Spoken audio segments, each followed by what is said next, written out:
Best place in eco park, তা আবার বিনামূল্যে, সম্পূর্ণ অবিশ্বাস্যকর, তাই না?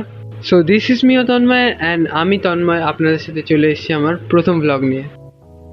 সো প্রথমে আমরা চলে গেলাম সিসি2 এর পাশ দিয়ে বিশ্ব বাংলা রোড ধরে একদম সোজা। রাস্তায় ছিল প্রচুর জ্যাম, আর গরমে তো অলরেডি অবস্থা খারাপই হয়ে গেছিলো। সো যা হোক করে আমরা চলে এলাম ক্যাফে একান্তের রোডে। দেখতে দেখতে চলে এলো ইকো পার্কের 6 নম্বর গেট। সেখান থেকে সোজা চলে গেলাম অ্যান্ড সামনেই পড়লো ইকো পার্কের মিনি জু। আশেপাশের নেচার ভিউ দেখতে দেখতে চলে গেলাম ধামসার গেটের দিকে। এরপর চলে এলো ধামসার গেট, এবং যার ভিতরে ঢুকতেই চোখে পড়লো অসাধারণ এক দৃশ্য। রাস্তার দুধারে দেবদারু গাছের সারিকে সারি লাইন, যা আমার মন কেড়ে নিল। আর পাশেই ছিল গল্ফ কোর্স, সামনেই ছিল ধামসা বাস স্টপ। এখানে আদতেও কোনো বাস চলে না, তবুও বাস স্ট্যান্ডটা অসাধারণ সাজানো ছিল।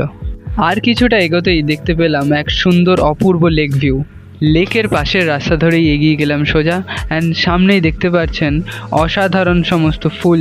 দিন শেষে গরম প্রায় কমেই এসেছিল, সো আমি প্রকৃতির দৃশ্য উপভোগ করতে করতে সামনে এগিয়ে গেলাম।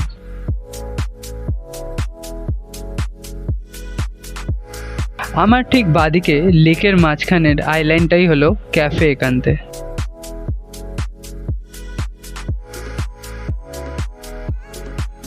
সামনেই দেখতে পাচ্ছেন পার্কিং স্লট, আর পার্কিংয়ের কত কি টাকা লাগে সেটা আমি ডেসক্রিপশানে দিয়ে দেবো।